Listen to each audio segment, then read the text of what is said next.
tapi bolehnya itu diarahkan lebih lebih diprioritaskan untuk dilakukan gitu.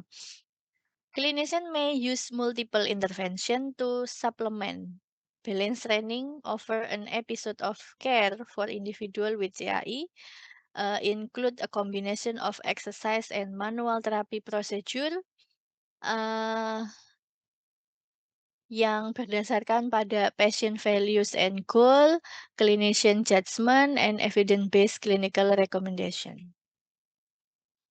Boleh nih kalau misalnya mau diberikan kombinasi latihan. Latihan yang mana? Ya yang atas, kombinasinya bukan nggak berdasarkan latihan-latihan yang sudah disebutkan di atas ini. Oke, gitu ya. Sampai sini ada yang mau disampaikan, ada yang mau ditanyakan atau didiskusikan?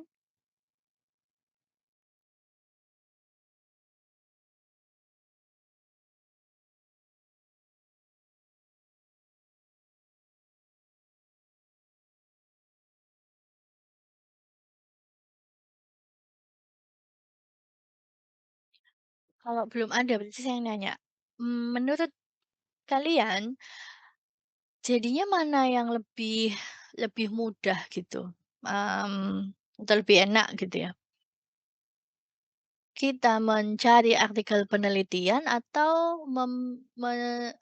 kita menggunakan artikel penelitian atau menggunakan practice guideline?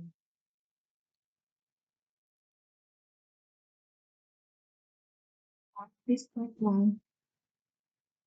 Oke, lebih enak yang mana? Ada yang berpendapat practice guideline, ada yang punya pendapat lain? Practice guideline, Bu. Mhm. Oke, kalau menurut anu, Wiji, menurut Wiji gimana? Maaf, Maaf mohon apa? diulang. Lebih enak yang mana? Kita pakai, eee, hasil artikel penelitian atau practice guideline? Kalau menurut saya nih, Bu, Mhm. eee, lebih enak ke guideline karena udah, apa ya, eee, Udah apa? karena udah tata caranya udah lebih gimana ya, Bu, lebih enak gitu loh. Ya mungkin lebih mudah gitu ya, dalam arti kalau untuk panduan klinis, praktek klinis untuk, panduan memberikan intervensi kepada pasien, kita memang lebih mudah untuk membaca dari practical guideline. Karena semua sudah jelas, apa yang boleh dilakukan dan tidak boleh dilakukan. Oh, kalau kondisinya seperti ini, ya itu tadi, oh rekomendasinya ternyata, kodenya A, artinya sangat direkomendasikan. Kalau itu, apa namanya, kodenya B atau mungkin C, berarti boleh dilakukan, boleh tidak, itu sudah jelas. Kita nggak perlu lagi apa ya, menginterpretasikan. Tapi kalau dari hasil penelitian itu kan bisa jadi itu cocok dengan kondisinya si pasien, bisa jadi enggak, gitu ya. Kita masih harus me me me apa namanya, mempertimbangkan untuk itu dilakukan atau tidak gitu. Tapi kalau dari guideline itu sudah semuanya udah lebih lebih lebih tertata gitu ya. Bahkan mulai dari awal pemeriksaannya apa saja, hal yang boleh dilakukan dan tidak boleh dilakukan itu semuanya memang lebih jelas ada di guideline. Tapi bukan berarti terus artikel penelitian itu jadi nggak penting, nggak juga. Karena kenyataannya guideline itu disusun juga dari hasil-hasil penelitian. Tapi kalau dari hasil penelitian tuh kayak kita masih harus metani satu-satu gitu. Kalau saya mau melakukan tes untuk untuk kondisi ini gitu ya, evidence-nya mana ya? Kita masih harus mencari one by one gitu kan. Tapi kalau sudah dari clinical guideline atau practice guideline semuanya sudah ada jadi satu. Kita hanya tinggal mengikuti saran-saran atau rekomendasi-rekomendasi yang ada di dalam guideline. Oke.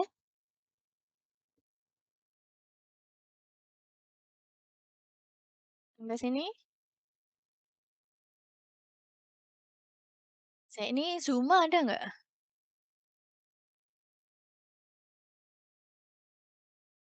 Cuma izin Bu, Kemana? soalnya nggak ada paketan Bu, Alah lah lah lah. belum beli paketan.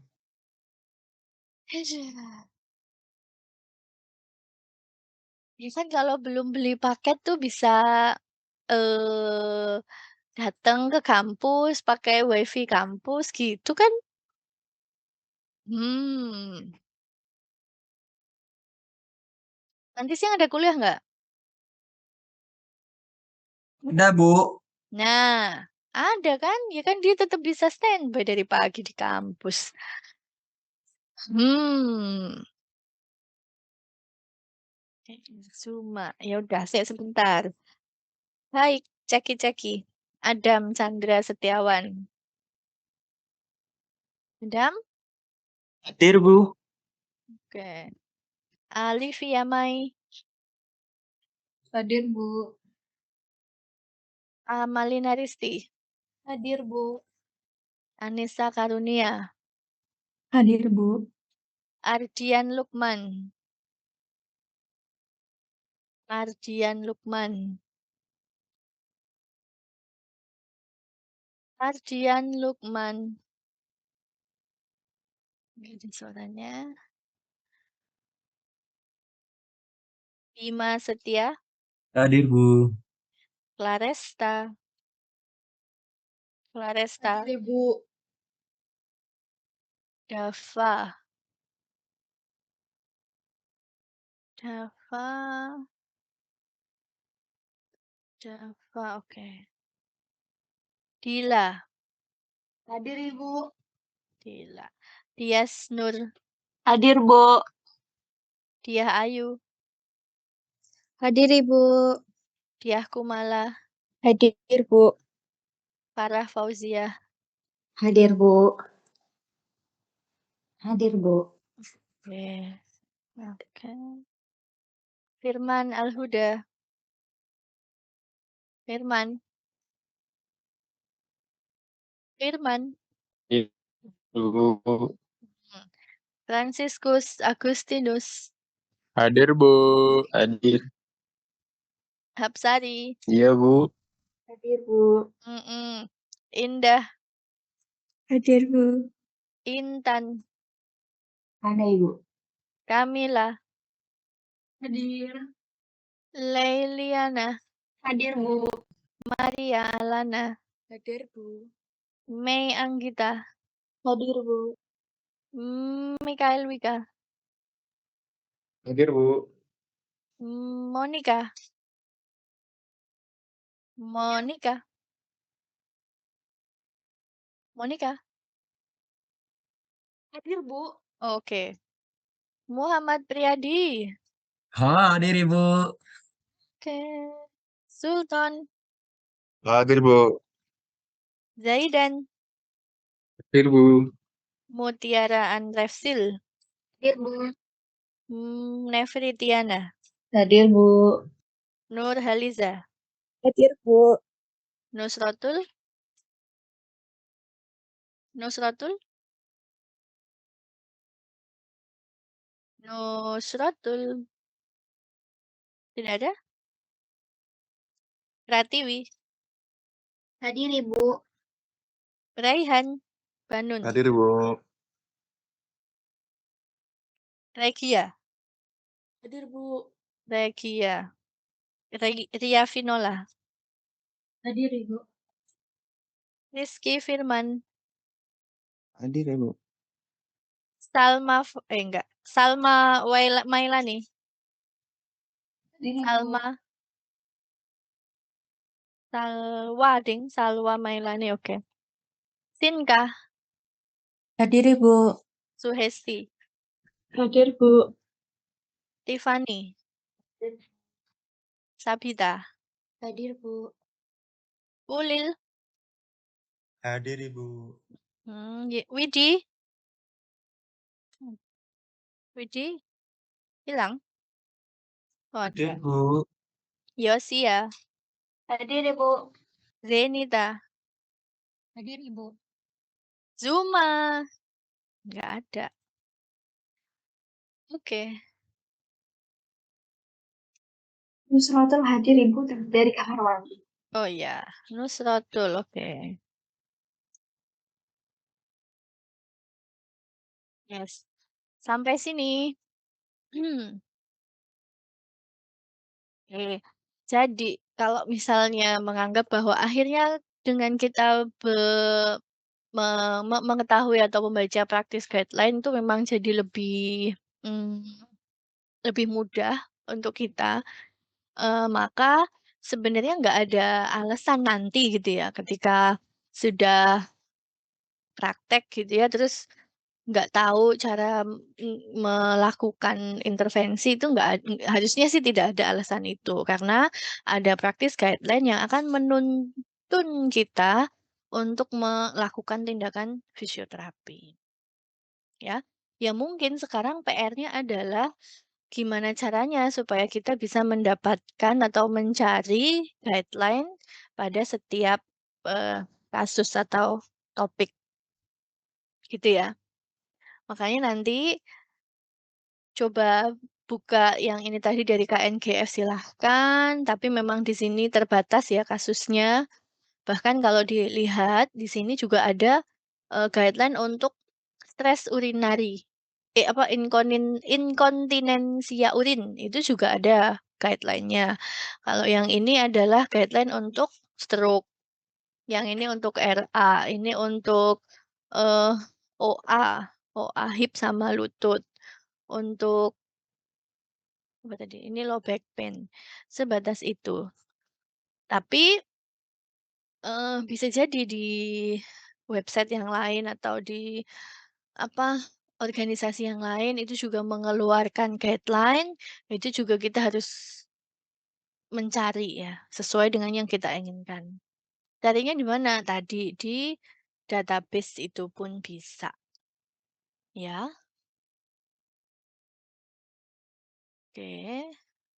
Biasanya gitu muncul banyak kok. Nah, kadang tuh gini loh, di filter sebelah kiri ini tuh ada database yang muncul, guideline, pilihan guideline itu muncul. Kayak desain direct tuh sebenarnya iya, cuman kok saya lupa ya tadi malah nggak ada. Bukan yang ini.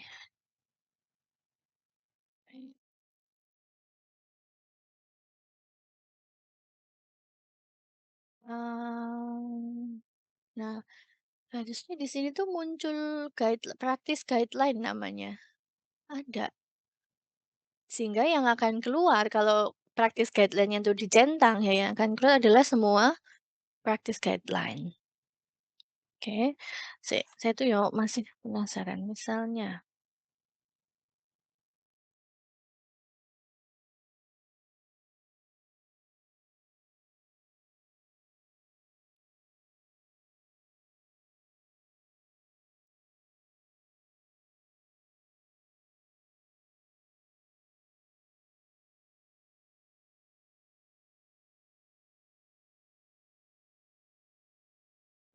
nol oh salah ding, kan saya masuknya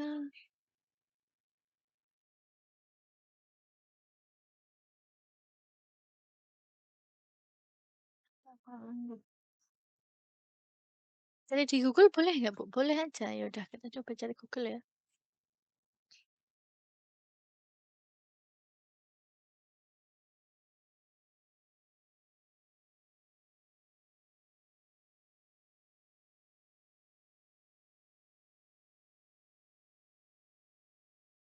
Ini misalnya clinical practice guideline. Ada yang menyebutkan practice guideline, ada juga yang clinical practice guideline tuh yo sama aja ya.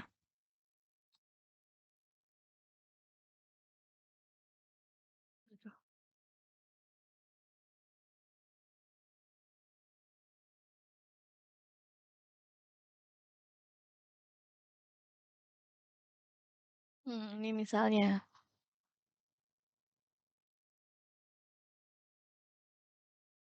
An update overview, tapi eee, ini nggak open access.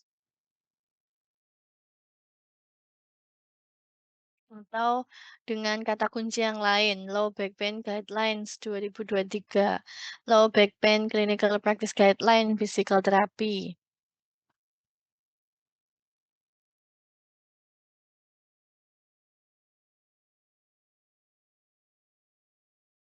Belakangnya ditambah .pdf gitu ya.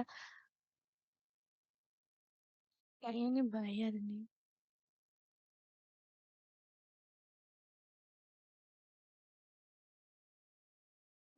Nah, langsung PDF berarti mungkin udah dapat full akses. Nah, ini sama dari COSPT kalau yang tadi yang sebelumnya itu adalah untuk chronic ankle apa, untuk lateral ankle sprain, kalau yang ini untuk LBP. Oke? Ada yang skripsinya LBP? Bisa coba dibaca ini guidelines untuk LBP, ya. Ini juga karena sama-sama dari JOSPT, jadi format mereka membuat guideline tuh sama, ya. Rekomendasi-rekomendasinya juga sama. Tadi ada huruf A, B, C, D, E ini ya. Ini level of evidence-nya, kemudian ini grade of evidence.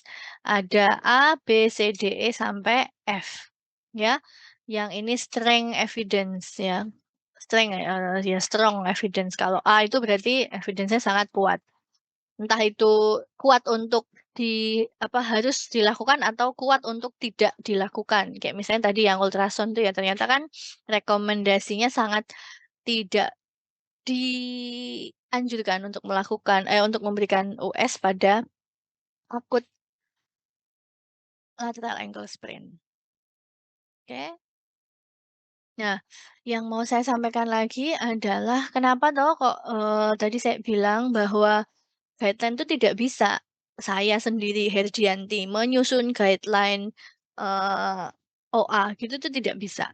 Karena dalam proses menyusun guideline itu cukup panjang dan melibatkan beberapa pihak. Bukan hanya orang tuh maksudnya individu gitu enggak, tapi beberapa pihak, ya.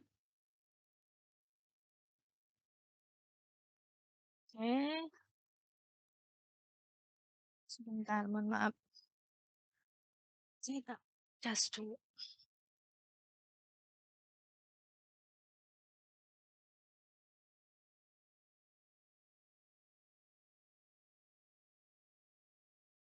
Oke.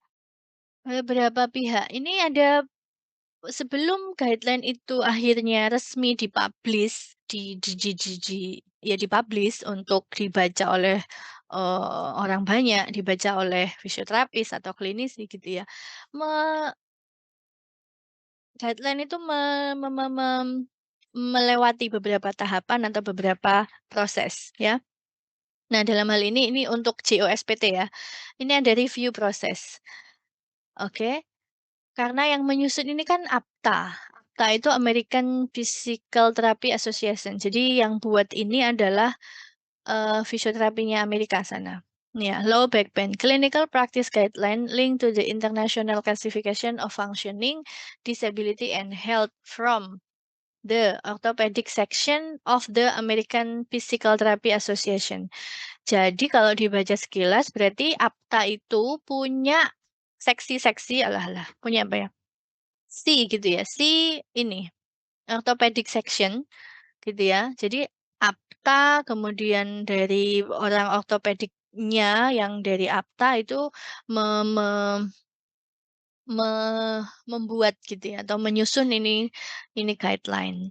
Terus kemudian guideline-nya ini sebenarnya publish-nya di mana ini dia, di Jurnal Orthopedic Sport Physiotherapy tahun 2012, ini tahunnya tahun 2012. Eee, tahun 2012 volumenya volume 42, isunya isu 4, mungkin di halamannya 1 sampai halaman 57 dengan DOI-nya ini, oke, ya. Nah, terus kemudian saya lanjut langsung ke yang tadi. Ini ada review proses. Review prosesnya disebutkan bahwa the orthopedic section APTA also selected consultant memilih, berarti dari pihak APTA itu memilih konsultan from the following area to serve as reviewer. Jadi ini perlu untuk direview, nggak langsung disusun terus kemudian dipublish gitu, enggak. Tapi perlu untuk direview dulu of the early draft of this clinical practice guideline. Jadi ada claim reviewnya, ada codingnya, gimana epidemiologinya, low back pain rehabilitation. Ini adalah hal-hal yang direview. Gimana manipulatif terapi, medical practice guideline, movement science, rheumatologinya, bahkan sampai ke spinal biomekanik, sampai ke sport rehabilitation. Oke. Nah, comments from this reviewer, jadi komentar dari setiap reviewer itu dibutuhkan oleh autor untuk untuk diedit gitu. Mana yang memang perlu untuk dituliskan, mana yang tidak perlu. Ya, mana yang harus diperbaiki, mana yang sudah baik gitu ya. In addition, several physical therapists practicing in orthopedic and sport physical therapy setting were sent initial draft of this clinical practice guideline along with feedback forms to assess its usefulness, validity, and impact. Terus kemudian masih ada tahapan di mana para fisioterapisnya atau physical terapisnya yang berkecimpung di orthopedic and sport physical therapy itu untuk mengakses, mengecek usefulness-nya, kegunaannya, validitasnya, dan impact atau dampaknya seperti apa. Terus kemudian ada tahapan untuk mereview kembali gitu ya, mereview that the classification criteria summary of the ICF based neck pain clinical practice guideline. Ini ada keterangannya. Was useful in link data gathered during the patient subjective and physical examination to diagnostic classification and intervention. Ya. Ya, intinya yang mau saya sampaikan adalah bahwa tahapan untuk menyusun practice guideline itu lebih panjang, berbeda dengan artikel penelitian. Artikel penelitian itu cukup penulisnya aja atau hanya mungkin kadang satu 2 orang aja menyusun artikel penelitian sesuai dengan template atau sesuai dengan format di mana kita mau mempublish artikel tersebut. Kemudian, dikirim gitu ya, terus kalau sudah disetujui akan di-publish. Tapi kalau ini butuh proses yang panjang, melibatkan banyak pihak, ya. Nah, makanya kan kalau bikin guideline nggak mungkin hanya satu orang, ya. Kemudian, kalau dari JOSPT ini sudah disesuaikan dengan klasifikasi dari, ICD gitu ya. Ini ada, apa namanya, ada kode-kodenya. Nah, mungkin saya nggak bahas kode-kode ini ya. Terus kemudian, eee ini ada International Statistical Classification of Disease and Related Health Problems, ICD code. Mmm, mungkin kalau yang atas kodenya M99G ini kayaknya nggak tahu, kayaknya saya belum pernah ini ya. Oh, ini ICD, sorry, ini ICD. Ini ICD. Sedangkan yang bawah ini adalah ICF. Ini yang biasa kita tahu ya, kodenya ada B, S, kemudian ada D, gitu. Jadi di sini pun sudah ada kode ICF, kan kita pakainya yang ICF. Oke, sudah disesuaikan. Beda lagi kalau ternyata ini low back pain akut with movement coordination impairment. Kodenya bisa berbeda. Ini ada banyak. Oke. Terus kemudian, nah, dimulailah ini clinical guideline, impairment function based diagnosis.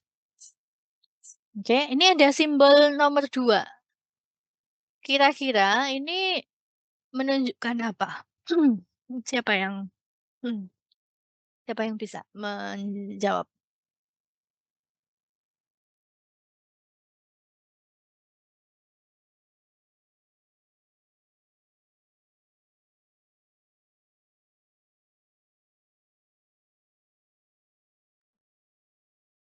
Apa jangan-jangan ini cuman hiasan kali ya? Eee, ada warna merah, angka Romawinya Romawi 2.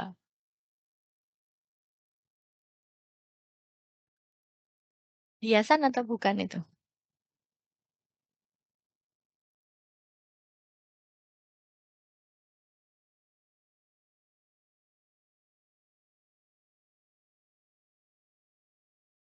Bi Bima coba.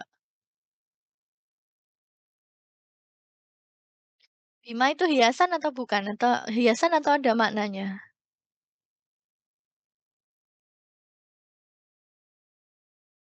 Bima?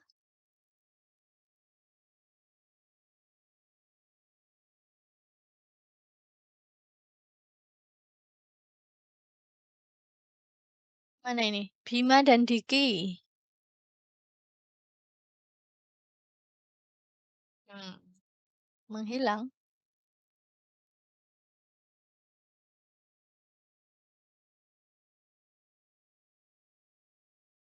Bima? Diki?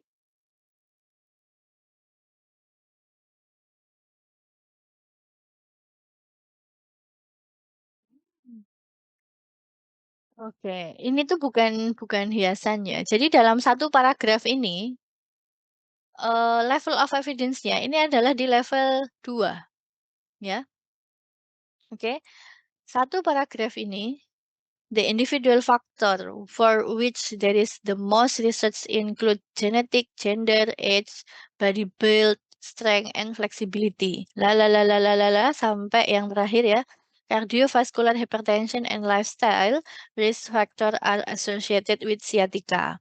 There is inconclusive evidence for a relationship between trunk muscle strength or mobility of the lumbar spine and the risk of low back pain. Ini eh, level of evidence-nya adalah level 2 ya. Kalau mau kita lihat level 2 itu apa sih? Level 2 itu saya scroll lagi ke atas ya. Level 2 itu ini. Evidence obtained from lesser quality diagnostic studies, prospective studies, or randomized control trials.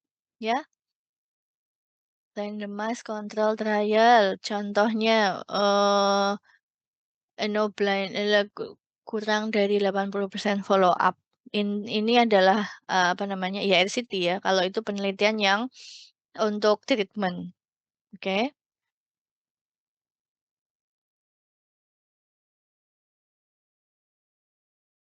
Nah, ini juga begitu, sama. Nah, ada lagi kodenya B. Kalau B tadi kan moderate ya, moderate evidence. Moderate evidence tuh boleh digunakan tapi disarankan untuk melakukan atau menggunakan atau direkomendasikan ya, lebih direkomendasikan untuk me mengikuti anjuran yang ada pada guideline. Oke, ini ada yang satu. Kalau satu berarti itu level of evidence-nya adalah level 1. Nah, ini nanti tinggal ya pada akhirnya tinggal dibaca, gitu ya.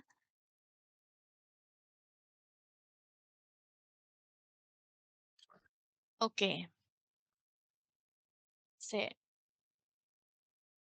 Jadi mungkin ini, slide saya, tapi secara umum tadi sudah saya jelaskan ya. Clinical guideline atau sama dengan practice guideline atau sama dengan clinical practice guideline ya. Yang namanya clinical guidelines itu memberikan rekomendasi untuk praktisi pada kondisi yang spesifik ya. Jadi setiap guideline tuh beda-beda. Ada guideline untuk stroke, guideline untuk LBP dan sebagainya. Ya. Nah ini, clinical guidelines itu merupakan aturan yang dikembangkan oleh suatu organisasi, ya. Suatu organisasi, entah itu organisasi yang profit maupun yang non-profit, oke. Terus kemudian, eee, ada tadi saya sampaikan ada beberapa pihak yang berperan untuk menyusun guideline gitu ya. Ya ini ada para expert, ada reviewernya, ada beberapa perspektif dari klien atau pasien, sehingga terbentuklah yang namanya practice guideline. Nah, practice guideline itu ini tadi melewati beberapa tahap atau proses ya pada pembuatannya. Yang pertama menentukan topiknya apa dulu yang mau dibuat, yang mau disusun. Kemudian membentuk grup untuk menyusun guideline tersebut, mencari hasil-hasil penelitian sistematik, review atau systematic literature review, terus kemudian menyusun recommendation ya, formation of recommendation. Kalau sudah disusun rekomendasinya, kemudian dilakukan konsultasi, consultation and peer review ya. Dikonsultasikan, kemudian dicek gitu kan, direview sama orang yang sudah ditunjuk untuk mereview, kemudian, melakukan publication and dissemination. Jadi dilakukan publikasi, terus kemudian, diimplementasikan ya, diterapkan gitu ya. Ini, berhasil atau tidak gitu, terus kemudian, dilakukan review. Ya, jadi tahapannya ini cukup panjang. Untuk bisa sampai tahap, mmm publikasi, sebelum dipublikasikan, ini kan harus ini tadi ya, yang cukup panjang, dikonsultasikan, direview. Nah, kalau direview ini kan ada proses revisi gitu loh, yang membuat ini jadi makin lama nih. Dan lagi yang direview itu kan nggak cuman 1, 2 halaman gitu ya, tapi biasanya lebih dari 10 halaman. Maka bisa jadi revisinya akan banyak gitu ya. Baru kalau sudah selesai di ACC, pada akhirnya dilakukan diseminasi atau publikasi.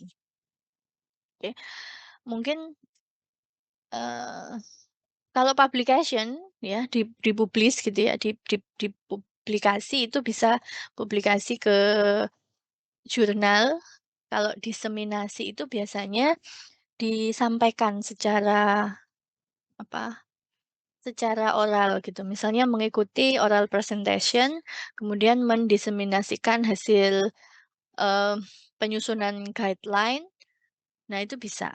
Tapi kalau publikasi ini biasanya langsung artikel jurnal sehingga orang akan ya langsung membaca, tapi kalau diseminasi ada proses untuk kita melakukan oral presentasi, mempresentasikan kepada peserta yang mengikuti simposium, seperti itu.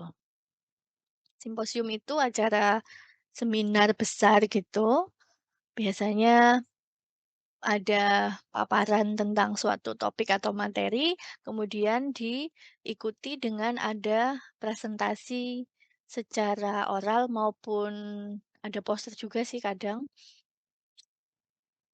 Apa yang dipresentasikan? Ya bisa hasil-hasil penelitian gitu ya. Bisa hasil penelitian, bisa hasil yang tadi guideline, kemudian nanti hasil oral presentasinya atau yang tadi disampaikan itu, dipresentasikan itu akan dimuat ke dalam satu buku namanya proceeding. Oke, namanya proceeding. Jadi proceeding, simposium itu adalah hasil-hasil tadi, hasil penelitian yang disampaikan secara oral maupun poster.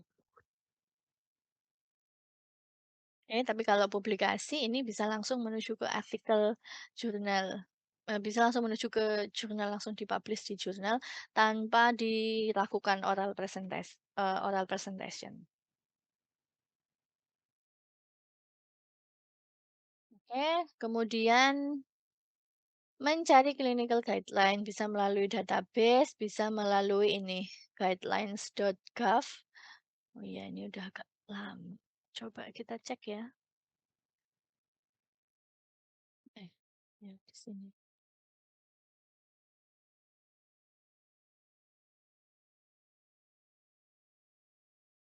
Mhm. Guideline.gov misalnya,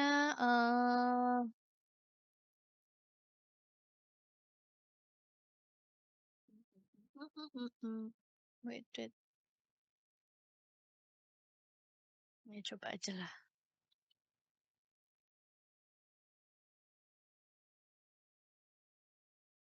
Nah ini loh back pain guideline.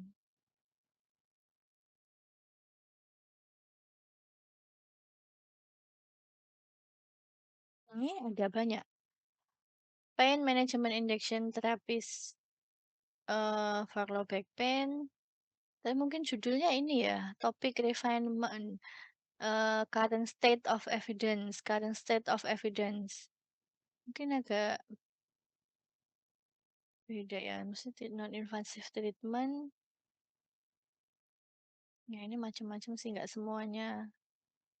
semuanya tentang, guideline kayaknya. Ini ada surveillance report tuh, atau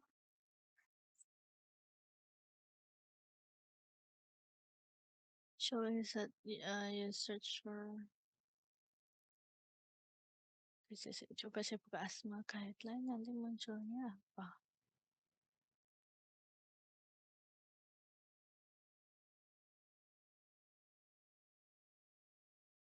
Hmm,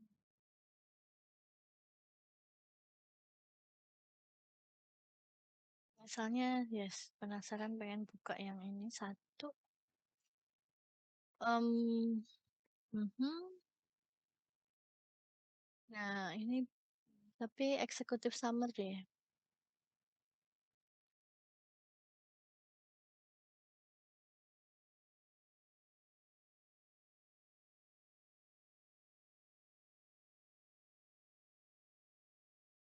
Ini apakah ini, oh ya ini juga guideline. Kenapa? Karena ada rekomendasi. Jadi inti dari guideline itu adalah ada rekomendasi.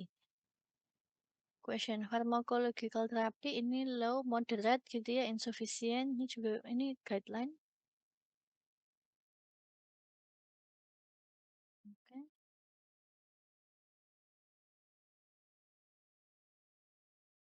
Oke, kalau misalnya saya buka yang lain, mungkin jangan OA, tapi, mmm,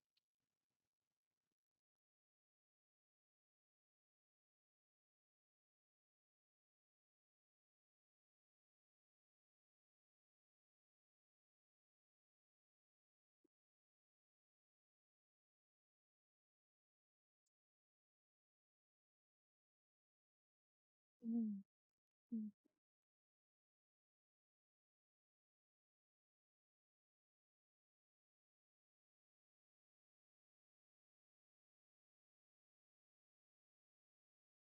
ini bisa sih digunakan juga ini, yang dari sini, dari guideline.gov ini tadi ya.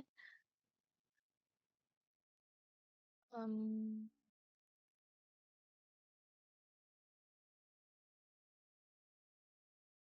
ini summary of strength, of evidence and statistic estimated, ini juga ya ini juga bisa digunakan untuk.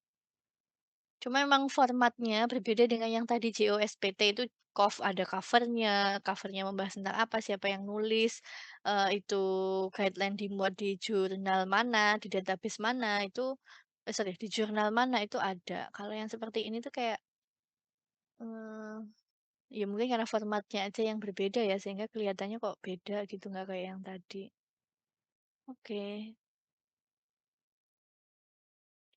Iya boleh, nanti silakan dicari-cari, terus kemudian isi dari guideline yang seperti tadi sudah saya sampaikan, yang utama adalah mencakup rekomendasi.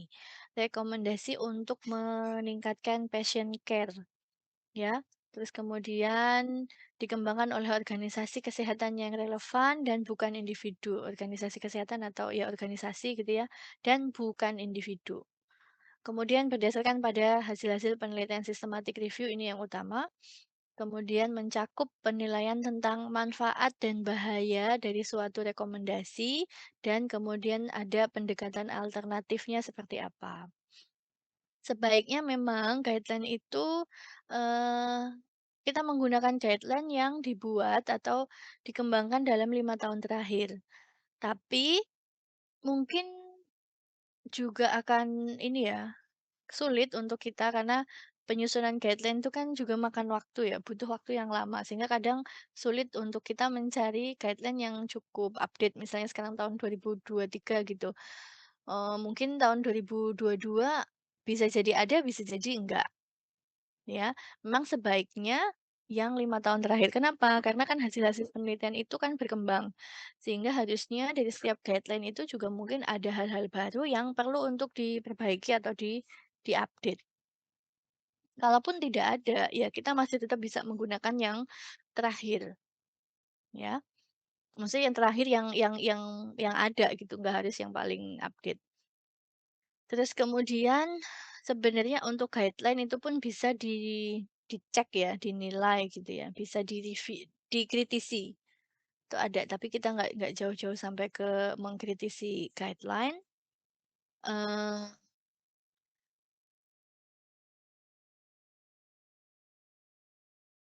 oke, yang tadi sudah saya sampaikan bahwa topik untuk guideline itu harusnya adalah yang, pada topik tertentu, gitu ya. Practice guideline untuk misalnya practice guideline untuk rehabilitasi stroke, ya. Jadi poinnya, apa namanya, topiknya fokus pada stroke, tidak perlu untuk membahas kasus selain stroke pada satu guideline. Kemudian practice guideline harus transparan tentang bagaimana proses dan review. Seperti yang tadi JOSPT itu kan transparan ya, gimana cara proses reviewnya, bagian mana yang harus direview, terus kemudian dilakukan apa saja itu jelas.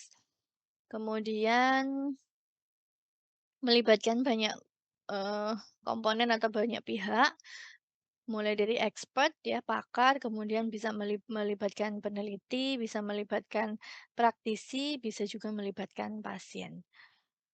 Kemudian, nah yang jelas bahwa dalam suatu guideline itu harus ada rekomendasi ya, dan rekomendasi itu harus dinyatakan dengan sedemikian rupa yang jelas, sehingga para praktisi itu akan terbantu dalam menentukan apakah rekomendasi yang harus dipakai atau tidak dalam suatu praktek, dalam satu,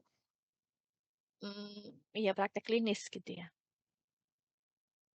Oke, kemudian ini yang tadi saya sampaikan, jadi sebenarnya setiap guideline pun itu bisa dilakukan critical appraisal, ya menggunakan disingkatnya AGRI ya, cuman kita nggak